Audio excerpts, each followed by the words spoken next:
Jangan pernah merendahkan orang. Hargai orang lain. Ya. Hargai orang lain.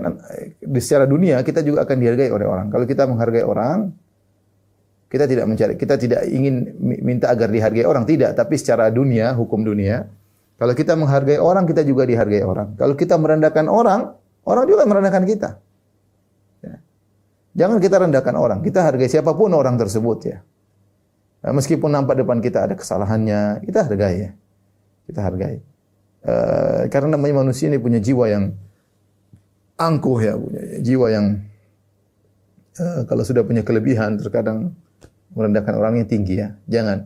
Jadi dan itu nampak ketika kita berbicara. Kita bicara dengan orang dengan menghargai, orang bisa merasa.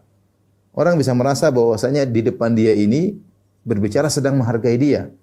Dari tatapan muka, dari senyuman misalnya, dari konten yang apa yang dia ucapkan. Kita menghargailah. Siapapun dia, mungkin dia tua, mungkin lebih bodoh daripada kita, mungkin lebih nakal daripada kita, kita hargai orang. Ya. Dan dampaknya dia akan menghargai kita. Kita bukan mencari penghargaan orang, tapi memang kan kita secara Islam kita tawadhu. Tidak boleh kita merendahkan orang karena al-kibr al-ghamtun nas. Sombong adalah meremehkan orang. Jadi kita terapkan ya wasiat Nabi SAW, jangan kibar, jangan sombong, suruh tawadhu. Karena kalau kita ngomong dengan merendahkan orang sangat kelihatan, wah, nyinyir, paling tidak nyinyir itu bentuk merendahkan. Kalau udah nyebut orang nyinyir, nyebut ini nyinyir. Subhanallah. Ada orang seperti itu, suka nyinyir orang lain. Dia merasa hebat kalau bisa nyinyir orang lain. Dia merasa tinggi ketika orang lain rendah di hadapan dia. Selalu dilihat sisi negatif orang lain. Ya. Dari omongan kelihatan ya, dari pandangan kelihatan. Ya. Antum jangan begitu. Antum jangan begitu. Ya. Hargai orang. Hargai orang sehingga engkau juga akan dihargai oleh orang lain. Ingat, hargai orang bukan karena ingin dihargai ya, tapi kita menghargai orang karena perintah Allah Subhanahu wa taala. Wakhfid janahaka lil mu'minin. Rendahkanlah dirimu sesama kaum mukminin. Rendahkan diri. Mungkin dia pembantu kita, mungkin dia supir kita, ya. Mungkin dia tetangga kita yang miskin. Ya sudah, jangan merendahkan orang lain. Ya, sikapi dia sebagaimana sama mukmin ya. Dia beriman, kita beriman ya. Kita enggak tahu mana yang lebih baik kedudukannya di sisi Allah Subhanahu wa taala.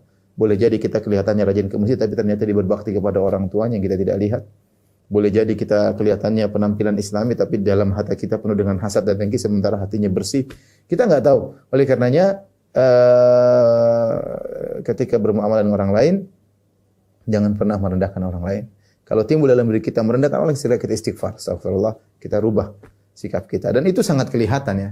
Cara berbicara, cara memandang, cara menghadapi, merendahkan atau tidak kelihatan banget ya. Jangan sampai itu terlihat dari kita kepada orang lain. Berusaha sebisa mungkin kita menunjukkan kita menghargai sesama mukmin. Kita menghargai dia karena dia seorang mukmin. Makanya perkataan indah dari Ibnu Daqiq al-Aid dalam Syarah Arba'in Nawawiyah, dia mengatakan bagaimana Anda merendahkan orang ketika dia mensyarah hadis bihasbi imri'in minasyarri an yahkira akhahul muslim. Cukuplah seorang dikatakan buruk jika dia merendahkan saudaranya sama muslim. Kata Ibnu Daqiq al-Aid rahimahullahu taala, bagaimana kau merendahkan dia? Dia mukmin sementara dia mengucapkan la ilaha illallah.